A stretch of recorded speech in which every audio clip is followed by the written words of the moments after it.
ഇന്ന് നമ്മളിവിടെ പറയാൻ പോകുന്നത് സ്പേസ് വെക്റ്റർ പൾസ് വിഡ്ത്ത് മോഡുലേഷനെ കുറിച്ചാണ്.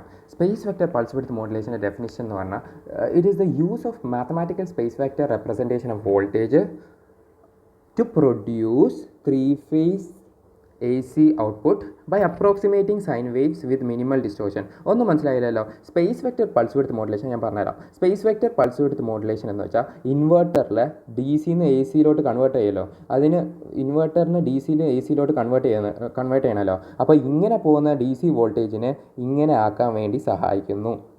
ഇതാണ് space vector pulse width modulation ചെയ്യുന്നത്. ഓക്കെ, അതിന് 6 സ്റ്റെപ്പ് ഓപ്പറേഷനാണ് ചെയ്യുന്നത്. 6 സ്റ്റെപ്പ് ഓപ്പറേഷൻ വഴിയാണ് നമുക്കത് അച്ചീവ് ചെയ്യുന്നത്. അപ്പം ഇതാണ് നമ്മുടെ ഇൻവെർട്ടർ. ഓക്കെ, ഇതാണ് നമ്മുടെ ഇൻവെർട്ടർ. ഇതിനെ ഞാൻ നല്ല രീതിയിൽ എക്സ്പ്ലെയിൻ ചെയ്ത് തരാം. ഓക്കെ, ഇതാണ് നമ്മുടെ ഇൻവെർട്ടറിൻ്റെ അകത്തുള്ള സ്വിച്ചസ് ആണിത്. S1, ഇത് S1, ഇവിടെ S2 വരയ്ക്കാം, ഇത് S3. ഓക്കെ, ഇനി ഇവിടെ S4 വരയ്ക്കാൻ ആരും ഇല്ലാത്തതുകൊണ്ട് ഇവിടെ S4 വരയ്ക്കാം, ഇത് S5, ഇവിടെ S5 വരയ്ക്കാൻ ആരും ഇല്ലാത്തതുകൊണ്ട് തിരിച്ചിവിടെ S6. ഓക്കെ, അങ്ങനെ 6 സ്വിച്ചസ് ഉണ്ട്. 6 IGBT സ്വിച്ചാണ്. IGBTയോ മോസ്ഫെറ്റോ എന്താവും. IGBT ഈ സ്വിച്ചസ് എന്ന് പറഞ്ഞാൽ ഒന്നുമില്ല, ഇലക്ട്രോണിക് സ്വിച്ചാണ്. അവർ ക്ലോസ് ചെയ്യുമ്പോൾ ആ വഴി കൂടെ വോൾട്ടേജ് അല്ലെങ്കിൽ കറണ്ട് പോകില്ല. ഇവിടെ നിന്ന് നമുക്ക് DC എന്ന് വരുന്ന വോൾട്ടേജ് ഉണ്ടല്ലോ, അതായത് ഒന്ന് ചിന്തിച്ച് നോക്കിയാൽ മതി. അതായത് ഇവിടെ മോട്ടർ ഉണ്ട്, ഇവിടെ ബാറ്ററി ഉണ്ട്. ബാറ്ററി എന്ന് വരുന്ന DC വോൾട്ടേജ് നമ്മൾ ഇൻവെർട്ടർ വഴി എന്ത് പറയും, കടന്ന് മോട്ടറിലോട്ട് പോകും അല്ലേ. അപ്പോൾ DC വോൾട്ടേജ് ആണല്ലോ ബാറ്ററിയിൽ നിന്ന് വരുന്നത്. അപ്പം ആ DC വോൾട്ടേജിന് ഇവിടെ എത്തുമ്പോൾ AC വോൾട്ടേജ് ആക്കണമല്ലോ. അതാണ് ഇവിടെ ചെയ്യാൻ പോകുന്നത്. ഓക്കെ, അപ്പോൾ എങ്ങനെയാണ് ഓപ്പറേഷൻ നടക്കുന്നത് നോക്കിക്കോ. പിന്നെ ഒരു കാര്യം മനസ്സിലാക്കണം, ഇതാണ് ഗേറ്റ്, ഇതാണ് കളക്ടർ, ഇതാണ് emitter. Okay, and always current ഇവിടുന്ന് കൂടെ വരുന്ന കറണ്ട് അടിയിലോട്ട് മാത്രമേ പോകുള്ളൂ. എല്ലായിടത്തുനിന്നും അടിയിലോട്ട് മാത്രമേ പോകുള്ളൂ. ഓക്കെ, ഇവിടം വരെ മനസ്സിലായെന്ന് വിചാരിക്കുന്നു. ഇനി ഒരു കാര്യം കൂടി മനസ്സിലാക്കാണ്ട്, നമ്മളെ വയറിങ് അല്ലേ, ആ വയറിങ് ഞാൻ വേറെ ഒരു കളർ വെച്ച് കാണിച്ചു തരാം. ഓക്കെ, വയറിങ് നമ്മൾ നോക്കുകയാണെങ്കിൽ കളർ മാറി, കുഴപ്പമില്ല. ഇങ്ങനെയാണ് വരുന്നത്. അതായത് ഇവിടുന്ന് ഇങ്ങനെ വന്നിട്ട് ഇതാണ് നമ്മുടെ എ ആദ്യം വരുന്ന, ഇതാണ് നമ്മുടെ എ. ഇവിടുന്ന് വരുന്ന, അതായത് നമ്മളെ രണ്ടാമത്തെ S3 S6 സ്വിച്ചുകളിൽ നിന്ന് വരുന്ന ഇതാണ് നമ്മുടെ ബി. ഓക്കെ, S3 S6 സ്വിച്ചുകളിൽ നിന്ന് വരുന്ന ഇതാണ് നമ്മുടെ ബി. ഇനി നമ്മൾ ഈ S2 S5 എന്ന് വരുന്ന ഇവിടുന്ന് വരുന്ന നമ്മളെ സ്വിച്ച് ആയിരിക്കും സി. ഇവിടുന്ന് വരുന്ന വയറിംഗ് ആയിരിക്കും സി. ഓക്കെ, ഈ ABC എന്ന് വെച്ചാൽ എന്താ, അതെന്ന് പറഞ്ഞാൽ 3 ഫേസ് മറ്റേ സൈൻ വേവ് ഉണ്ടല്ലോ, അതിൽ ഓരോ ഫേസാണ്. AC-യിലെ 3 ഫേസ് AC ഉണ്ടല്ലോ, അതിലെ ഓരോ ഫേസുകളാണ് ABC എന്ന് പറയുന്നത്. ഓക്കെ, ഇനി ഈ ഞാൻ പറഞ്ഞ പോലെ തന്നെ ബാറ്ററി എന്ന് പറഞ്ഞാൽ DCനെ മോട്ടറിലോട്ട് AC-ലോട്ട് ആക്കാൻ വേണ്ടി 6 സ്റ്റെപ്പ് ഓപ്പറേഷനാണ്. ആ 6 സ്റ്റെപ്പ് ഓപ്പറേഷനാണ് ഇവിടെ പറഞ്ഞിരിക്കുന്ന 6 step. Okay, 6 step operation S1 S5 S6 S2 S1 S2 S6 S1 S2 S6 S1 S2 S6 പിന്നെന്താ S1 S2 S3 അങ്ങനെ. അപ്പം ഇത് തന്നെ ഇപ്പം തന്നെ കൺഫ്യൂഷനാണെന്ന് മനസ്സിലായി. ഈ 6 സ്റ്റെപ്പ് ഓപ്പറേഷൻ ഉണ്ടല്ലോ, ഈ 6 സ്റ്റെപ്പ് ഓപ്പറേഷന് എളുപ്പം എഴുതാൻ വേണ്ടിയിട്ട് ഒരു ട്രിക്ക് പറഞ്ഞുതരാം. അതായത് 1 2 3 4 5 6 6 സ്റ്റെപ്പ് ഉണ്ടല്ലോ. ഈ സ്റ്റെപ്പിന് എങ്ങനെ എഴുതാം? അതായത് ആദ്യത്തെ ഓപ്പറേഷനിൽ S1. അപ്പം 0 to 60 ഡിഗ്രി. ഇവിടെ ഒന്ന് നോക്കി നോക്കൂ കേട്ടോ. ഇവിടെ നോക്കി നോക്കിയാൽ ഞാൻ പറഞ്ഞല്ലോ, വോൾട്ടേജിനെ വേരി ചെയ്തിട്ടാണ് ഡയറക്റ്റ് കറണ്ടിനെ DCനെ AC-ലോട്ടാക്കണം. വോൾട്ടേജ് വേരി ചെയ്യുമ്പോൾ കറണ്ട് കൂടുകയും കുറയുകയും ചെയ്യും. ഓക്കെ, അപ്പോൾ ഇങ്ങനെ ഇരിക്കുന്ന ഒരു സാധനത്തിന് ഇങ്ങനെ കൂടുകയും പിന്നെ കുറേയൊക്കെ ചെയ്യുന്നതെന്ന് വെച്ചാൽ, ഇപ്പോൾ എൻ്റെ വോൾട്ടേജ് ഇതാണെന്ന് വിചാരിച്ചോ, ഇതാണ് എൻ്റെ വോൾട്ടേജ് എന്ന് വിചാരിച്ചോ. ഞാൻ ഇവിടെ വെച്ച് കട്ട് ചെയ്യാണ്. ഓക്കെ, അപ്പോൾ ഇത് കുറച്ച് കറണ്ടേ ഉള്ളൂ. ഓക്കെ, ഇനി ഇത്രയും ഭാഗം കഴിഞ്ഞിട്ടാണ് ഞാൻ പിന്നെ കട്ട് ചെയ്യുന്നത്. അപ്പോൾ ഇവിടെ കുറേ വോൾട്ടേജ് ഉണ്ട്, അപ്പോൾ അത്രയും കറണ്ട് ആയിരിക്കും. പിന്നെ ഇവിടെ ഞാൻ വീണ്ടും കുറച്ച് വെച്ച് കട്ട് ചെയ്യുന്നു വിചാരിച്ചോ, അപ്പോൾ വീണ്ടും കുറവ് വോൾട്ടേജ്. ഇവിടെ ഞാൻ വീണ്ടും കൂടുതൽ കട്ട് ചെയ്യുന്നു വിചാരിച്ചു. അപ്പം എങ്ങനെ നമ്മൾ കട്ട് ചെയ്യുന്നു, അതായത് ആ പൾസ് വിഡ്ത്താണ് ഇവിടെ ഉദ്ദേശിക്കുന്നത്. പൾസ് വിഡ്ത്ത്, ആ വോൾട്ടേജിൻ്റെ പൾസ് വിഡ്ത്ത് എങ്ങനെ ചേഞ്ച്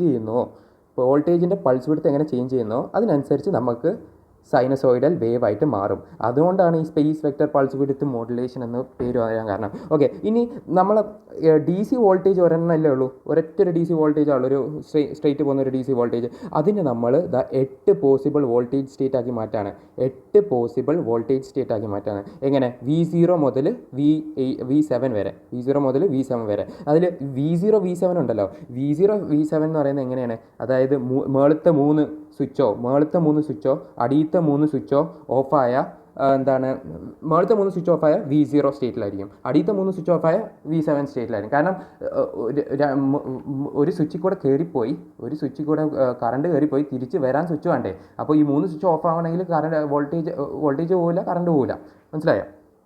അപ്പം ഈ V0 V7 സ്റ്റേറ്റ് വന്നു. ഇനി V1 V2 V3 V4 V5 V6 V7 state എന്ന് പറയുന്നത് ഇതുപോലെ S1 S5 S6 അങ്ങനെ ഏതൊക്കെ സ്വിച്ചാണ് ഓപ്പൺ ആയിരിക്കുന്നത് ആ കോമ്പിനേഷനിൽ വരുമ്പോൾ വോൾട്ടേജ് ആണ്. അപ്പോൾ V1 വോൾട്ടേജ് ആണെങ്കിൽ S1 S5 S6 എന്ന ഈ സ്വിച്ചുകൾ ഓപ്പൺ ചെയ്യുമ്പോൾ കിട്ടുന്ന വോൾട്ടേജ് ആണ്. V2 ആണെങ്കിൽ S1 S2 S6 എന്ന് പറയുന്ന ഈ വോൾട്ടേജ് കിട്ടുമ്പോഴുള്ള സ്വിച്ചുകളാണ്. ഓക്കെ, ഇനി അപ്പോൾ വോൾട്ടേജ് ഈ ഒരു ഫിഗർ മനസ്സിലായി എന്ന് വിചാരിക്കുന്നു. ഓക്കെ, അപ്പോൾ ഈ ഫിഗറിൽ തന്നെ നമുക്ക് വേറൊരു കാര്യം മനസ്സിലാക്കാണ്ട്, അതായത് നമ്മൾ DQ ആക്സിസ് ഉണ്ടല്ലോ, DQ അതായത് ഫ്ലക്സ് കൺട്രോൾ ചെയ്യുന്ന ആക്സിസും ടോർക്ക് കൺട്രോൾ ചെയ്യുന്ന ആക്സിസും ഇങ്ങനെ കറങ്ങിക്കൊണ്ടേയിരിക്കും. ഫ്ലക്സ് കൺട്രോൾ ചെയ്യുന്ന ആക്സിസും ടോർക്ക് കൺട്രോൾ ചെയ്യുന്ന ആക്സിസിന് റെസ്പെക്റ്റീവായിട്ട് നമ്മൾ ഈ U റെഫറൻസ് കറങ്ങിക്കൊണ്ടേയിരിക്കും. ഈ U റെഫറൻസ് എങ്ങനെ കറക്കുന്നത്? 0 ഡിഗ്രി ടു 360 ഡിഗ്രി. ഓക്കെ, അപ്പം ഇവിടെ ഒന്ന് ആലോചിച്ചാൽ മനസ്സിലാവും.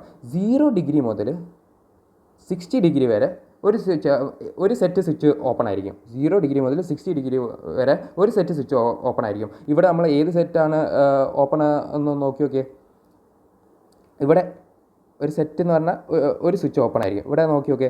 S1 സ്വിച്ച് 0 മുതൽ 360 വരെ ഓപ്പൺ ആണ്. S1 സ്വിച്ച് 0 ഡിഗ്രി മുതൽ 60 ഡിഗ്രി വരെ ഓപ്പൺ ആണ്. ഓക്കെ, അപ്പം നോക്കി. S1 സ്വിച്ച് 0 ഡിഗ്രി മുതൽ 60 ഡിഗ്രി വരെ ഓപ്പൺ ആണ്. S1 സ്വിച്ച് മാത്രമാണ് ഓപ്പൺ 0 ഡിഗ്രി മുതൽ 60 ഡിഗ്രി വരെ? അല്ല, S4 സ്വിച്ചും 0 ഡിഗ്രി മുതൽ 60 ഡിഗ്രി വരെ ഓപ്പൺ ആണ്. ഓക്കെ, അപ്പം ഇങ്ങനെ ചിന്തിച്ചാൽ ഇതെല്ലാം മറന്നേക്കാം. S1. ഓക്കെ, ഇനി അടുത്ത S2 എങ്ങനെയാണ്? S2 ഇത് എന്ന് പറഞ്ഞാൽ പരീക്ഷയ്ക്ക് എഴുതാനുള്ള എളുപ്പത്തിലാണ് ഞാൻ പറഞ്ഞിരുന്നത്. S1 തൊട്ടിപ്പുറത്ത് S3. ഓക്കെ, അപ്പം ഇത് റെഡി ആയി തോന്നുന്നു. S3 ഇത് ചെറിയൊരു പ്രശ്നമുണ്ട്. S1 S2 എന്ന് പറയുന്നത് എവിടെ നിന്നാണ് തുടങ്ങേണ്ടത്? S2 S3. ഓക്കെ, ഇനി അടുത്ത S4, അത് ഞാൻ വേറെ കളറിൽ എഴുതാം. S4. ഓക്കെ, ഇനി S5 എന്ന് ഇവിടെ ഒരിടത്ത് എഴുതാൻ പറ്റുന്നുള്ളൂ. അപ്പോൾ അടിയിൽ ബാക്കി രണ്ടെണ്ണം S5. S6 ഒരു S6 കൂടിയുണ്ട് ഇവിടെ, അതിന് ഞാൻ എഴുതിയപ്പോൾ തെറ്റിപ്പോയതാണ്. Okay, S1 S2 S3. Okay, പിന്നെ S4 S5 S6. ഇത് ഒരു സ്വിച്ചിങ് പൊസിഷൻ, ഇതൊരു സ്വിച്ചിങ് പൊസിഷൻ. ഓക്കെ, അപ്പം ഈ 6 സ്റ്റെപ്പിൽ നമ്മളെ ഡി സിനെ AC വോൾട്ടേജ് ആയിട്ട് കൺവേർട്ട് ചെയ്യും. അപ്പോൾ നോക്കി നോക്കാം. ആദ്യത്തെ നോക്കി നോക്കാം. അതായത് S1 S5 S6 ഓൺ ആണെന്ന്. S1 S5 S6 ഓണാണെന്ന് വെച്ചാൽ ഇതാ ഒന്ന് നോക്കി നോക്കും. S1 S5 S6 ഓണാണ്. S1 S5 S6 ഓണാണ്. അപ്പോൾ എങ്ങനെയാണ് സ്വിച്ച് വരുന്നത്? അതായത് ഈ വഴി കൂടെ DC കറണ്ട് വരും.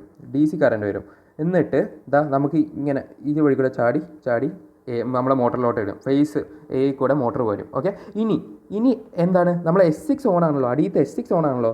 അപ്പം ആ S6 കൂടെ ഫേസ് B കൂടെ തിരിച്ച് പോവും. കാരണം എന്നാലല്ലേ ഒരു സർക്യൂട്ട് കംപ്ലീറ്റ് ആവും. ഓക്കെ, ഇപ്പോൾ S1 കൂടെ വന്നു, S6 കൂടെ പോയി. അതുപോലെ തന്നെ S5 ഓണാന്ന് പറയുന്നില്ലേ, S1 S5 S6 ആണ്. അപ്പം ആ സമയത്ത് തന്നെ നമ്മൾ S5ലോട് കറണ്ട് പോവും. ഈ വഴി കൂടെ എങ്ങോട്ടെത്തും? ദാ നമ്മുടെ ഈ വയറിൽ കൂടെ കയറിയിട്ട് C ഫേസിൽ കൂടെ കയറിയിട്ട് തിരിച്ച് നമ്മുടെ B ഫേസിൽ കൂടെ, അതായത് S6 ആ ഫേസിലല്ലേ ഉള്ളത്, ആ ഫേസിൽ കൂടെ തിരിച്ചു പോകും. മനസ്സിലായോ? ഓക്കെ, അപ്പം ഇവിടെ ഗേറ്റ് എന്നുള്ള ഇത് ചെയ്യാൻ മറക്കല്ല്, അതാണ് ഗേറ്റ്. ഓക്കെ, അപ്പം ഗേറ്റ് ഇത്, കളക്ടർ ഇത്, എമിറ്റർ ഇത്. ഓക്കെ, ഇനി ഈ ഫിഗർ മനസ്സിലായി. ഈ ഫിഗർ കുറച്ചുകൂടെ നല്ല രീതിയിൽ ഇവിടെ വരച്ചിട്ടുണ്ട്, അത് നോക്കിയാൽ മതി. ഈ ഫിഗറിൽ എന്തെങ്കിലും ഓക്കെ, ഇത്രേ ഉള്ളൂ DC വോൾട്ടേജ്. ഇനി ഈ ഫിഗറിൽ എന്ന് പറഞ്ഞാൽ നമ്മൾ ഓരോ ആംഗിൾ ഏതൊക്കെ സ്വിച്ചിങ് പൊസിഷനാണ് ഓപ്പൺ എന്നുള്ളതാണ്. ഓരോ ആംഗിളിൽ ഏതൊക്കെ സ്വിച്ചിങ് പൊസിഷനാണ് ഓപ്പൺ എന്നുള്ളത്. അപ്പോൾ ഒന്ന് ചിന്തിച്ച് നോക്കിയാൽ മനസ്സിലാവും. ഇത് സത്യം പറഞ്ഞാൽ എഴുതാനൊന്നുമില്ല. എക്സാമിന് ഇതാ ആദ്യത്തെ 3 എണ്ണം S1 കണ്ട, ആദ്യത്തെ 3 എണ്ണം ഒരുമിച്ച് ഓപ്പൺ ആണെന്ന് പറഞ്ഞു. S2 എന്ന് പറഞ്ഞാൽ 60 ഡിഗ്രിയിൽ ഇത് 60 ഡിഗ്രിയാണ് അല്ലേ. അപ്പോൾ 60 ഡിഗ്രിയിൽ S1 ഓണാണ്, S5 ഓണാണ്, കണ്ട S5 ഓണാണ്, S6 ഓണാണ്. മനസ്സിലായോ? ഇനി 60 to 120 ഡിഗ്രിയിൽ S1 ഓണാണ്, S2 ഓണാണ്, S6 ഓണാണ്. ഓക്കെ, അപ്പോൾ അത് കൂടുതൽ ചിന്തിക്കേണ്ട കാര്യമൊന്നുമില്ല. ഇതാ ജസ്റ്റ് ഇങ്ങനെ വരച്ച് വെച്ചാൽ മതി. അതായത് ആദ്യത്തെ 3 എണ്ണം, പിന്നെ രണ്ടാമത്തെ 3 എണ്ണം, പിന്നെ മൂന്നാമത്തെ 3 എണ്ണം, ഇവിടെ 3 എണ്ണം. ഓക്കെ, നമ്മളിവിടെ 0-60 ഡിഗ്രി അപ് ടു 360 വരെ വരച്ചു കഴിഞ്ഞു. 0 ഡിഗ്രി, 60 ഡിഗ്രി, 120, 180, 240, 360, 360 ഡിഗ്രി. ഓക്കെ, ഇങ്ങനെ വരച്ച് വെച്ചതിന് ശേഷം 3 എണ്ണം ഇതാണ് പറഞ്ഞത്. ഇവിടെ എത്തിയതിന് ശേഷം ഇവിടെ ആകെ 2 കൊടുക്കാൻ നിവൃത്തിയുള്ളൂ. അപ്പോൾ ബാക്കി ഒരെണ്ണം ഇപ്പുറത്ത് കൊടുക്കുക. ഇവിടെ ആകുമ്പോൾ ഒരെണ്ണം കൊടുക്കാനേ നിവൃത്തിയുള്ളൂ. അപ്പോൾ ബാക്കി 2 ഇപ്പുറത്ത് കൊടുക്കുക. ഇതെന്ന് പറഞ്ഞാൽ ഒന്നുമില്ല, ഓരോ ആംഗിളും ഏതൊക്കെ സ്വിച്ചസ് ആണ് ഓപ്പൺ എന്നുള്ള അർത്ഥം മാത്രമേ ഉള്ളൂ. ഇത്രേ ഉള്ളൂ. Thank you.